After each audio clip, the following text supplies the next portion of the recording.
दोस्तों नमस्कार। मैं हूं राकेश कुमार। आप देख रहे हैं मत अभी मत। आज बहुत विषय गंभीर है और गंभीर इसलिए है कि आपने देखा होगा कि सर्वे को लेकर जब वंशावली देने की बात हो रही थी तो लगातार यह चर्चा चल रहा था कि जितने भी महिलाएं हैं, मतलब अगर भाई और बहन है तो बहन की भी कोई का नाम भी वंशावली में देना आवश्यक है।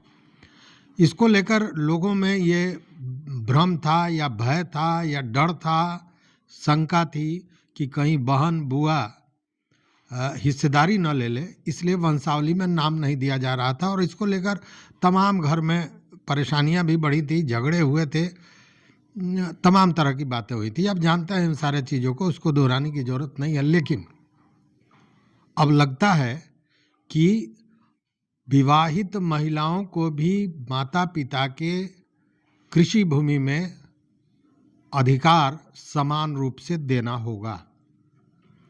जी हाँ, जो विवाहित महिलाएं हैं, घर की बेटियां हैं, उनको भी माता पिता का जो कृषि योग्य भूमि है उसमें समान रूप से अधिकार देना होगा।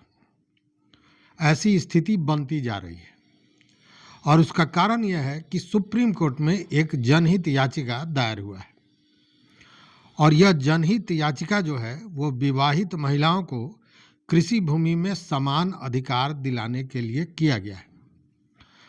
और ये बताया जा रहा है याचिका में कि यह संवैधानिक अधिकार है और इसकी सुरक्षा आवश्यक है।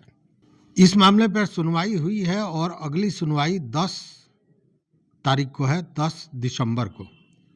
और इसको लेकर सुप्रीम कोर्ट ने बाज़ाब्ता केंद्र सरकार से और राज्य सरकारों से जवाब मांगा है। और यह जो केंद्र और राज्य सरकारों से जवाब मांगा गया है उसके पीछे कारण यही है कि महिलाओं के साथ खेती के ज़मीन में भेदभाव को लेकर तरह तरह के कानून बनाए गए हैं जो भेदभाव को दर्शाता है और इसी को लेकर यह जनहित याचिका दायर की गई है। इसमें मांग ये किया गया है कि विवाहित महिलाओं को भी पिता के कृषि भूमि में बराबरी का अधिकार मिलना चाहिए जैसे अविवाहित बेटियों को दिया जाता है।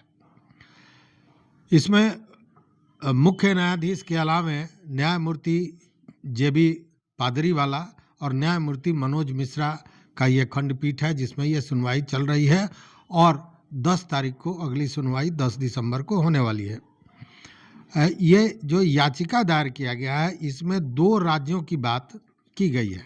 एक है उत्तर प्रदेश और दूसरा है उत्तराखंड। देखिए, उत्तर प्रदेश में जो संहिता 2006 है या फिर उत्तराखंड में कृषि भूमि कानून जो है उसको इस याचिका के द्वारा चुनौती दी गई है। इन कानूनों में माता पिता के कृषि योग्य भूमि में केवल अविवाहित कन्याओं का, बेटियों को ही अधिकार देने का या उनके अधिकार को प्राथमिकता से रखा गया है, जबकि विवाहित महिलाओं को उसमें प्राथमिकता नहीं दी गई है। या यूं कहें कि उत्तराधिकार में विवाहित महिलाओं को नहीं रखा गया है, उनको उत्तराधिकारी नहीं बनाया गया है।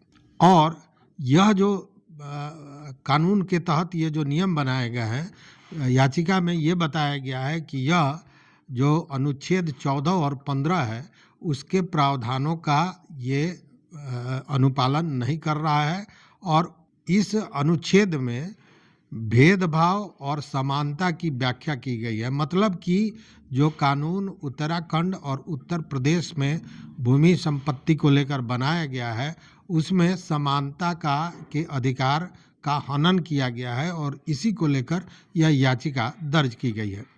याचिका में यह कहा गया है कि विवाह किसी के उत्तराधिकार को खत्म करने का कारण नहीं बन सकता है। मतलब अगर किसी की शादी हो गई, विवाह हो गई, जो उसका मौलिक अधिकार है, एक परंपरा है, तो उसके आधार पर अगर किसी का उत्तराधिकार से वंचित कर दिया जाता है तो यह गलत है। याचिका में ये बातें की गई हैं और यह भी कहा गया है कि विवाह को किसी महिला के संपत्ति के अधिकार से जोड़ना उचित नहीं है। जैसे किसी महिला को उसके पति के कृषि योग्य भूमि का उत्तराधिकारी माना जाता है, और जब वो महिला नहीं रहती है तो ऐसा नहीं है कि वह जमीन परिवार के सदस्यों में बांटा जाता है। वह जमीन उसके पति के जो वारिस हैं उन्हीं को दिया जाता है, मतलब वही उसके उत्तराधिकारी होते हैं।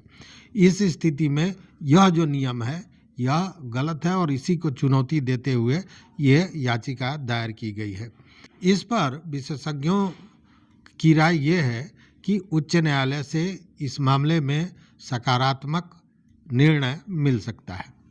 तो अब ये समझिए कि अगर उच्च न्यायालय से यह निर्णय आता है तो वैसे हर जगह पे जहाँ पे विवाहित महिलाओं को उत्तराधिकार से वंचित करने की व्यवस्था की गई है उन सारे पर असर पड़ेगा और उसका असर बिहार पर भी पड़ेगा। चूँकि आपने देखा कि जब ये सर्वे हो रहा था तो सर्वे में वंशावली में ही नाम हटा दिया जा रहा था, इसलिए कि कहीं उनको हिस्सेदारी नहीं देनी पड़े। अब इस स्थिति में जब सुप्रीम कोर्ट का फैसला आ जाएगा उसके बाद क्या होगा यह कहना बड़ा मुश्किल है। हालांकि अब 10 को सुनवाई है, 10 के बाद ये पता चलेगा कि सुप्रीम कोर्ट इस मामले में क्या निर्णय देता है और उसका समाज पर, पूरी इस व्यवस्था पर, संपत्ति के उत्तराधिकार पर क्या असर पड़ता है, यह देखने वाली चीज़ होगी। तो इस वीडियो में बस इतना ही। मित्रों, चैनल पर नए हो तो सब्सक्राइब कीजिए, लाइक कीजिए, दोस्तों के साथ शेयर कीजिए और अपना विचार जरूर दीजिए। बहुत बहुत धन्यवाद, बहुत बहुत धन्यवाद।